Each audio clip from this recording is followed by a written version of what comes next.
Aujourd'hui, on vous explique comment déposer une demande d'admission dans les programmes d'études de premier cycle de l'UQAM. Ce tutoriel aborde les différentes étapes de la demande d'admission en ligne et vous propose de précieux conseils. Tout d'abord, rendez-vous sur étudier.uqam.ca/admission en ligne. Si vous avez déjà déposé une demande d'admission à l'UQAM, connectez-vous avec vos identifiants. Si vous êtes un nouvel utilisateur, commencez par créer votre compte d'admission en ligne. Choisissez un code d'utilisateur et un mot de passe contenant 7 à 11 caractères alphanumériques, lettres et chiffres. Indiquez un courriel personnel que vous utilisez régulièrement car les notifications d'admission y seront envoyées. N'oubliez pas de noter le code d'utilisateur et le mot de passe choisi pour suivre l'évolution de vos demandes d'admission. Sélectionnez ensuite Premier cycle dans la section « Faire une nouvelle demande d'admission ». À l'étape 1, indiquez les programmes dans lesquels vous désirez soumettre une demande d'admission. Cliquez sur « Saisir les informations » pour cette étape.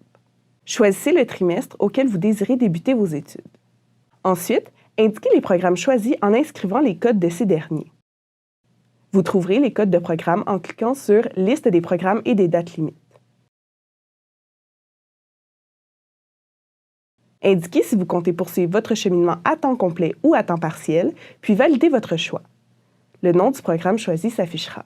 Répétez les mêmes étapes pour votre deuxième et votre troisième choix de programme. Petit conseil, indiquez au moins un choix de programme non contingenté pour augmenter vos chances de recevoir une offre d'admission. Ce type de programme est plus accessible car il suffit de répondre aux conditions d'admission pour y être admis. Pour savoir si un programme est contingenté, trouvez-le dans la liste des programmes et des dates limites.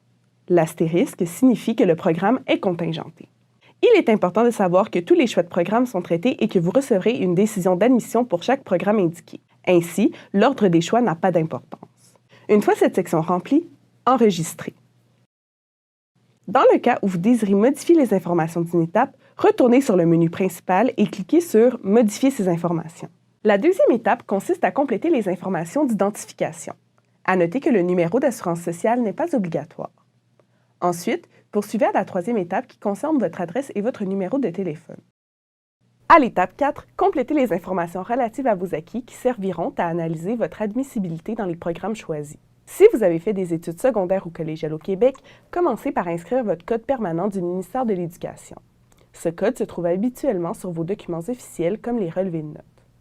À cette étape, vous devez mentionner toute l'information pertinente à l'étude de votre dossier. Avec ces informations, le service de l'admission déterminera la base d'admission la plus favorable pour vous. Complétez uniquement les sections qui vous concernent. Entrez tous les programmes d'études de niveau secondaire et collégial que vous avez entrepris ou complétés. Pour les futurs étudiants étrangers, ce niveau d'études correspond généralement au lycée. Pour chaque programme mentionné, vous devez inscrire la période de fréquentation, soit l'année de début et de fin de vos études. Si vous avez obtenu votre diplôme ou que vous prévoyez l'obtenir, cochez la case appropriée et indiquez la date d'obtention. Cliquez sur « Enregistrer ». Si vous avez déjà fait des études universitaires, procédez de la même façon dans la section suivante. Si cela s'applique à votre situation, indiquez les emplois pertinents en commençant par le plus récent. Pour déterminer ce qu'est un emploi pertinent, référez-vous aux conditions d'admission des programmes visés. Les expériences professionnelles, le bénévolat ou d'autres formes d'implication peuvent être considérées aux fins de l'admission selon les exigences du programme. Si vous êtes en cours d'emploi, n'inscrivez rien pour la date de fin d'emploi. Vous devrez fournir des attestations pour tous les emplois indiqués, sans quoi ceux-ci ne pourront être considérés. Cliquez sur « Aide » pour savoir quelles informations doivent figurer sur les attestations. Utilisez la section « Renseignements supplémentaires » pour ajouter toute information additionnelle que vous jugez pertinente à l'étude de votre demande d'admission, au besoin. L'étape 5 consiste à joindre en format PDF tous les documents nécessaires au traitement de votre demande d'admission. Si vos documents ne sont pas déjà numérisés, plusieurs applications gratuites permettent de le faire à partir d'un téléphone intelligent. Les simples photos ne sont pas acceptées car les pièces doivent être en format PDF. Cliquez sur « Déposer mes pièces ». Vous retrouverez une section pour chaque acquis déclaré et vous devrez joindre les pièces justificatives associées. Les candidats ayant fait des études collégiales au Québec et des études universitaires à l'UQAM n'ont pas de relevé de notes et de diplôme à fournir. Si vous avez suivi des études universitaires à l'extérieur du Québec, choisissez le type de pièce à déposer. Cliquez ensuite sur « Choisir un fichier ». Sélectionnez le document PDF à joindre et cliquez sur « Charger le fichier ». Le nom du fichier apparaîtra. Si vous avez déclaré les emplois pertinents, procédez de la même façon pour joindre vos attestations. Les candidats ayant fait leurs études hors Québec devront remplir la section sur le test de français international. Pour en connaître davantage sur ce test et les possibilités de dispense, consultez les liens en référence.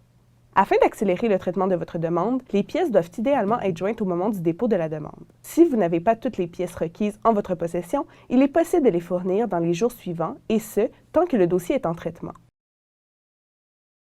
Vous pourrez les ajouter en retournant dans votre demande et en appuyant sur « Modifier ces informations ». L'étape 6 consiste à remplir le formulaire d'autorisation et de consentement.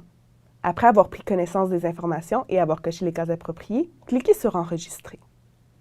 L'étape 7 consiste à confirmer et à payer votre demande d'admission par carte de crédit. Le paiement valide la demande d'admission et permet son traitement. Cliquez sur « Payer ». Il est essentiel de vous assurer de payer les frais relatifs à la demande avant la date limite de dépôt. Entrez vos informations de paiement tout en gardant en tête que les cartes prépayées ne sont pas acceptées par la plateforme. Après le paiement de la demande, un délai de 48 heures vous sera accordé pour modifier vos choix de programme si la période de dépôt de candidature est encore ouverte. Votre demande d'admission est maintenant transmise. Consultez notre site pour prendre connaissance des délais de traitement et des prochaines étapes qui vous attendent. À titre d'exemple, le délai de traitement dans les programmes non contingentés de premier cycle peut aller jusqu'à environ 4 semaines après la date limite d'admission. Le délai peut être plus long dans les programmes contingentés. Bonne chance dans vos démarches, en espérant pouvoir vous compter parmi nous bientôt!